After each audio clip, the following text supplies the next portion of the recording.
का कानून व्यवस्था बहुत ही अच्छा है, उसमें किसी से भी पूछ सकते हैं। और ख़ास तौर से महिलाओं के प्रति, ख़ास तौर से महिलाओं के प्रति लखनऊ शहर में आप 10-90 निकल जाइए, आप हजरतगंज आ जाइए, आप जो है किसी भी क्षेत्र में चले जाते हैं महिलाओं के प्रति। तो पहले क्या होता था, 8 बज रहा है, 7 बज रहा है, तो महिलाएं अपने आप को असुरक्षित महसूस करती थी। लेकिन माननीय योगी आदित्यनाथ जी की सरकार में और ख़ास तौर से इस सरकार में, इस गवर्नमेंट में ये 2-2.5 साल का जो कार्य पूर्ण हुआ है, बहुत ही अभूतपूर्व कह सकते हैं इसे। तो चाहे वो अखिलेश जी की पार्टी हो, चाहे वो कांग्रेस की पार्टी हो, ये करना चाहिए कि तत्काल प्रकार से जो उसको सस्पेंड करना चाहिए। जैसा कि आपने देखा मोइन खान जी को पूरी समाजवादी पार्टी के सांप सूंघ गया था, बचाने की पूरा जो है कि आप डीएनए जांच कराइए, डीएनए जांच हो जाएगा तो आप फंसाने की कोशिश कर रहे हैं। मैं कहता हूं, क्या ये समाजवादी पार्टी किसी मंत्री की बेटी, किसी विधायक की बेटी, सांसद की बेटी के साथ हो तो माननीय अखिलेश यादव जी क्या यही सेम टोका टिप्पणी करते?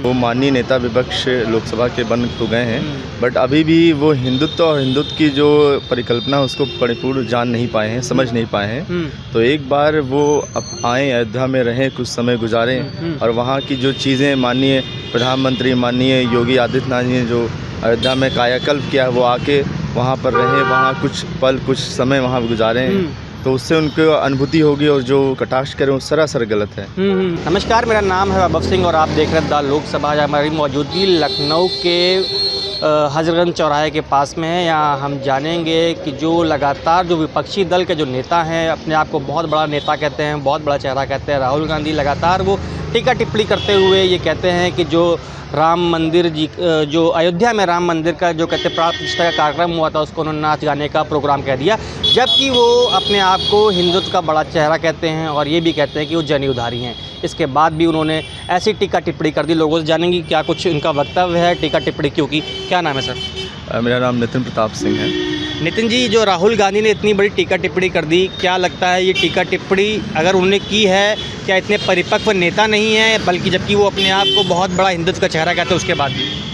जैसा कि आप बता रहे हैं, राहुल गांधी जी ने अयोध्या राम मंदिर के ऊपर कटाक्ष किया है, तो मैं कहना चाहूँगा राहुल गांधी जी को कि वो माननीय नेता विपक्ष लोकसभा के बन तो गए हैं, बट अभी भी वो हिंदुत्व और हिंदुत्व की जो परिकल्पना उसको परिपूर्ण जान नहीं पाए हैं, समझ नहीं पाए हैं। तो एक बार वो अब आएँ, अयोध्या में रहें, कुछ समय गुजारें और वहाँ की जो चीज़ें माननीय प्रधानमंत्री माननीय योगी आदित्यनाथ जी ने जो अयोध्या में कायाकल्प किया है, वो आके वहाँ पर रहें, वहाँ कुछ पल, कुछ समय वहाँ गुजारें, तो उससे उनको अनुभूति होगी। और जो कटाक्ष करें वो सरासर गलत है। अच्छा, यूपी कानून व्यवस्था कैसे देखते हैं? 2.5 साल पूरे होने वाले हैं योगी सरकार को। आप अगर कल कंपेयर करेंगे पुरानी सरकारें जो रहीं, समाजवादी पार्टी माननीय अखिलेश यादव जी जो भूतपूर्व सीएम रहे हैं, और हमारे योगी आदित्यनाथ जी महाराज जी, तो आप किसी भी व्यक्ति से लखनऊ और लखनऊ के आसपास के एरिया, बाराबंकी ले लें, आप लखीमपुर ले लें, आप सीतापुर ले लें, तो शहर हो चाहे वो ग्रामीण परिवेश हो चाहे शहरी क्षेत्र हो, आपका कानून व्यवस्था बहुत ही अच्छा है, उसमें किसी से भी पूछ सकते हैं। और ख़ास तौर से महिलाओं के प्रति, ख़ास तौर से महिलाओं के प्रति लखनऊ शहर में आप 10-90 निकल जाइए, आप हजरतगंज आ जाइए, आप जो है किसी भी क्षेत्र में चले जाते हैं महिलाओं के प्रति। तो पहले क्या होता था, 8 बज रहा है, 7 बज रहा है, तो महिलाएं अपने आप को असुरक्षित महसूस करती थी। लेकिन माननीय योगी आदित्यनाथ जी की सरकार में और ख़ास तौर से इस सरकार में, इस गवर्नमेंट में ये 2-2.5 साल का जो कार्य पूर्ण हुआ है, बहुत ही अभूतपूर्व कह सकते हैं इसे। तो महिलाओं के लिए, महिला सुरक्षा पे, जैसा कि आप देख रहे हैं कि 10-90 जो चौराहा है, वहाँ आप जाके 10-11 बजे 12 बजे देख सकते हैं और किसी प्रकार का भय नहीं है कि महिलाओं में असुरक्षित महसूस करती हैं। क्या योगी आदित्यनाथ, मुख्यमंत्री योगी आदित्यनाथ जी, क्या आने वाले समय में प्रधानमंत्री बन सकते हैं कि नहीं बन सकते हैं?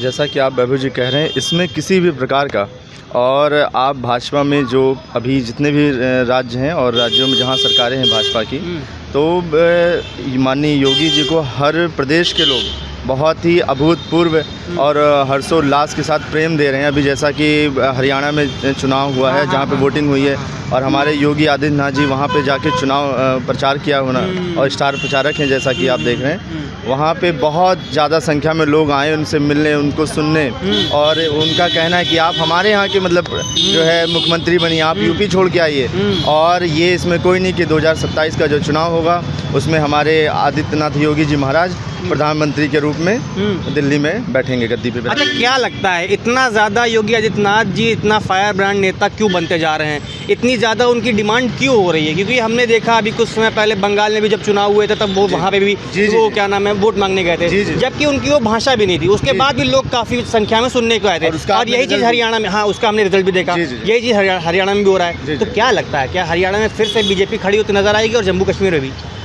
उसके मैं 2-3 पॉइंट बताना चाहूँगा वैभव जी, कि जैसा सबसे बड़ा मुद्दा है कि ज़ीरो टॉलरेंस नीति, किसी भी बहन बेटी को किसी भी प्रकार की असुविधा हो रही किसी भी व्यक्ति से, तो सबसे बड़ा त्वरित न्याय कि बुलडोजर प्रणाली जो है उससे, अगर आप जैसा कि अभी अयोध्या में एक सपा के मुस्लिम नेता ने एक मोइन खान ने जो है, आपने देखा होगा किस प्रकार से एक काम करने वाली लड़की के साथ गलत किया जी, तो उसका बाबा ने बाबा क्या है कि अगर किसी भी महिला या किसी भी स्त्री किसी को भी किसी प्रकार की असुविधा है तो तत्काल, तो ये इसका महिलाओं में एक बहुत ही सुरक्षा का माहौल, सुरक्षा हर प्रदेश में चाहते हैं। आप इसी का रिजल्ट आप देख लें, जैसे कि मोहन यादव जी मुख्यमंत्री हैं, वहाँ भी बाबा गए, प्रचार किया वहाँ पे, और सेम यही चीज़ वहाँ भी बुलडोजर नीति अपनाई गई है।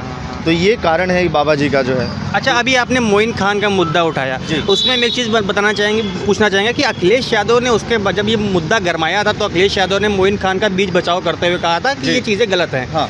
आप केवल अनर्गल प्रयास कर रहे हैं उनको फंसाने के लिए। फिर उसके बाद जब पुष्टि हो गई तो उसके बाद वो बैकफुट पे आते नजर आए थे और भागते हुए नजर आए थे अखिलेश यादव अपने ही वक्तव्यों से। क्या लगता है, अखिलेश यादव इतने परिपक्व नेता नहीं है कि वो एकदम से टीका टिप्पणी करते फिर उसके बाद बैकफुट पे आते नजर आते हैं? मैं कहता हूँ कोई व्यक्ति, चाहे वो कांग्रेस हो, सपा हो, चाहे हमारे बीजेपी के ही हो, बिल्कुल, मैं कहता हूँ कोई अपनी बहन है, बेटी है, कोई महिला है, अगर उसके साथ किसी भी प्रकार का कृत्य होता है, चाहे वो रेप हो या उसके साथ शोषण होता है, तो तत्काल प्रभाव से पार्टी को ये करना चाहिए, चाहे वो अखिलेश जी की पार्टी हो, चाहे वो कांग्रेस की पार्टी हो, ये करना चाहिए कि तत्काल प्रभाव से जो उसको सस्पेंड करना चाहिए। जैसा कि आपने देखा मोइन खान जी को पूरी समाजवादी पार्टी के सांप सूंघ गया था, बचाने की पूरा जो है कि आप डीएनए जांच कराइए, डीएनए जांच हो जाएगा तो आप फंसाने की कोशिश कर रहे हैं। मैं कहता हूं क्या ये समाजवादी पार्टी किसी मंत्री की बेटी, किसी विधायक की बेटी, सांसद की बेटी के साथ हो तो माननीय अखिलेश यादव जी क्या यही सेम